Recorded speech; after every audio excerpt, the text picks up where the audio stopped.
¿Pero te comías a la gente? No, pues claro, estoy con mi gente.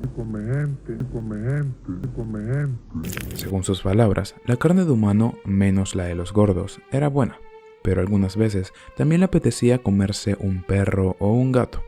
Guardaba los pedazos de carne en tuppers y su plato favorito era el corazón o el hígado de sus víctimas.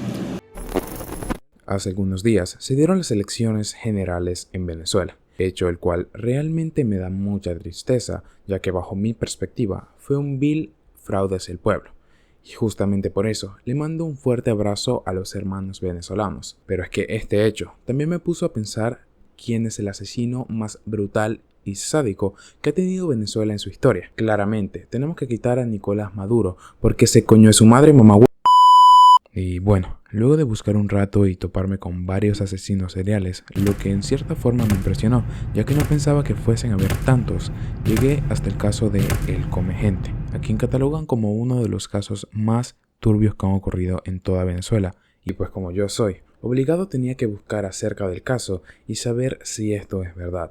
Y bueno, si estás viendo este video, es que ya he investigado y tengo mi propio veredicto, pero me gustaría contártelo para saber qué opinas, lo cual puedes dejar abajo en los comentarios.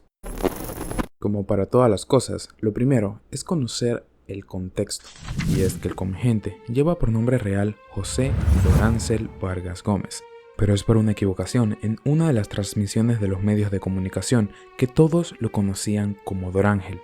José nace el 14 de mayo de 1957, específicamente en el estado de Mérida, lugar donde se vieron algunas de sus facetas como persona, las cuales reflejaban que no estaba tan bien que digamos. Él es el tercero de sus 10 hermanos, los cuales se criaron dentro de una familia que se dedicaba enteramente a la agricultura, y estos vivían prácticamente en la pobreza. Tanto que a pesar de todo el esfuerzo que habían realizado sus padres, no pudieron pagarle su educación más allá del 6º grado. Y es que, tocando el propio tema de educación, fueron los profesores los cuales vieron sus pininos dentro de la locura, ya que estos le decían a sus padres cómo su hijo gritaba y decía que le hablaban voces, hecho que ignoraron por completo, atribuyéndolo a que simplemente el niño no quería dar clases.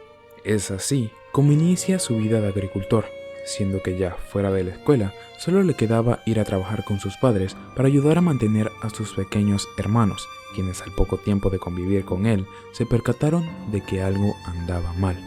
Dorángel comenzaría en el mundo de la delincuencia como un ladroncillo de poca monta, robándole los animales a sus vecinos, viendo así que podía alimentarse a sí mismo y a sus hermanos.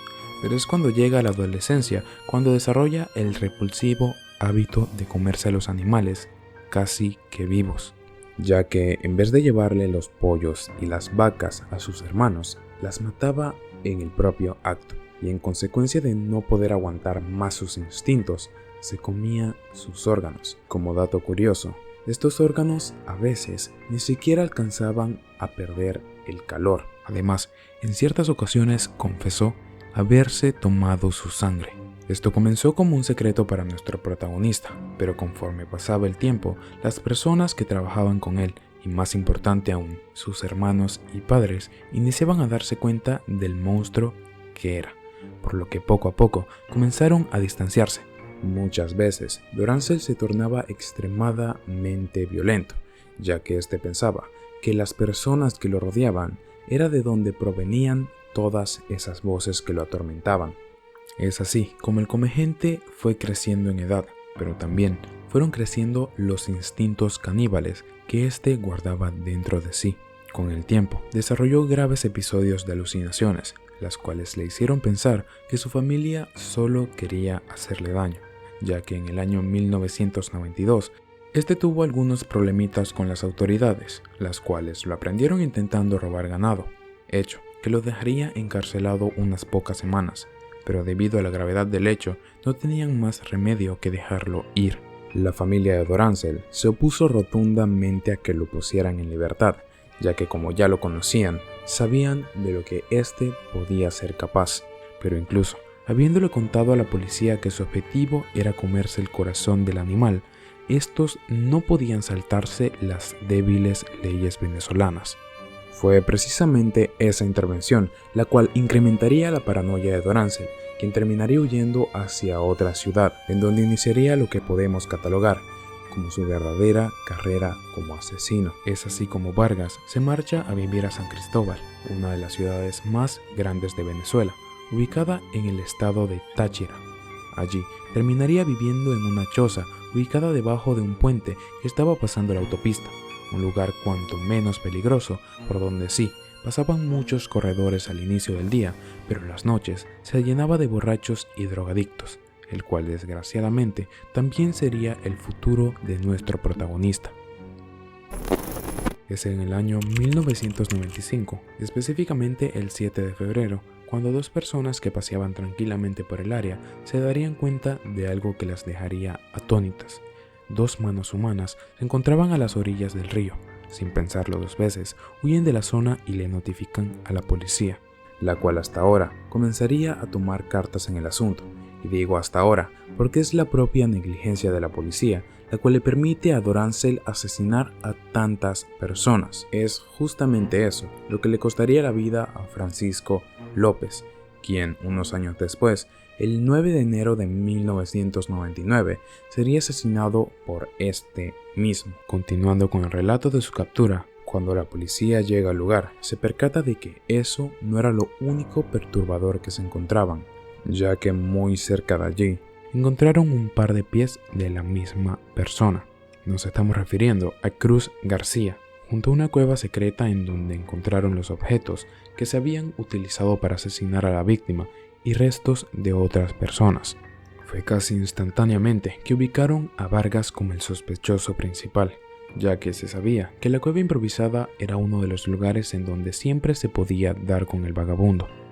Es así como llevan a Dorancel finalmente ante la justicia, y se le acusa inicialmente de dos cargos, asesinato y canibalismo. Es justamente ante las autoridades que este mencionó cosas las cuales daban fuertes indicios de que el acusado no estaba bien mentalmente. Así que deciden internarlo en un centro psiquiátrico de la ciudad y después de algunos días de análisis lo diagnostican con esquizofrenia paranoide, enfermedad que se caracteriza porque el paciente piensa que es perseguido, tiene fuertes alucinaciones y algunas veces incluso escucha voces, algo mucho peor de lo que podemos imaginar, ya que generalmente esta enfermedad se agrava con el tiempo. Como ya lo comenté, la justicia venezolana está muy cerca de lo inexistente. A esto me refiero, cuando después de diagnosticarlo lo envían a prisión, pero como no mostró ningún signo de esquizofrenia ni de peligro, no tenían motivo para seguir reteniéndolo, por lo que al plazo de algunos días, Dorancel estaba libre nuevamente. Al salir de la cárcel, nadie le prestó atención a lo que pasó con la vida de nuestro protagonista. Es así como las personas volvieron a su vida de normal, olvidando poco a poco el horrendo caso de canibalismo. Pero no es hasta unos años más tarde, en 1999, cuando la tasa de desapariciones empezó a elevarse exponencialmente dentro del estado de Táchira, por lo que la presión social obligó a las autoridades locales a tomar medidas en el asunto. Es así como se inició la búsqueda de los desaparecidos, hasta que el 12 de febrero, uno de los oficiales a cargo se adentró hacia las orillas del río Torres, en donde se encontró con los restos de los desaparecidos, de Francisco López específicamente, a quien ya hemos mencionado. Inmediatamente arrestó a José Dorancel Vargas. Cuando las personas encargadas de llevar el juicio del comegente asistieron para esa jornada a su trabajo, no sabían realmente con lo que se iban a encontrar ese día. Dorancel relató ante las autoridades muchos de sus pensamientos macabros y cómo era su modus operandi. Yo los agarro, los mato y quito la cabeza y lo agarro y me lo echo al hombro, me lo llevo por una cascada, por una hacienda. Este comentó cosas como las siguientes, que le gustaba comerse los órganos de las personas prácticamente vivos, porque así podía sentir aún el calor de los órganos, que una de sus víctimas, su vecino Manuel, era muy buena persona y por eso lo asesinó, pensando que debía saber muy bien. Sí, este pensaba que las personas de buen corazón tenían mucho mejor sabor, que solo comía hombres, ya que le gustaba la textura de su carne, porque las mujeres sabían muy dulces para su gusto y además no los saciaban. Al final de las investigaciones, la justicia venezolana solo pudo contabilizar 14 víctimas, a las cuales Dorancel confesó haber matado con un tubo de plástico, el cual éste había utilizado dándole forma de lanza, y utilizaba la excusa de que sus cuerpos le servían para alimentarse. Pero lo más macabro aún de este relato es que muchas veces cocinaba la carne de sus víctimas y se las ofrecía como caridad a otros habitantes de la calle. Y por supuesto, estos nunca preguntaron de dónde la había sacado.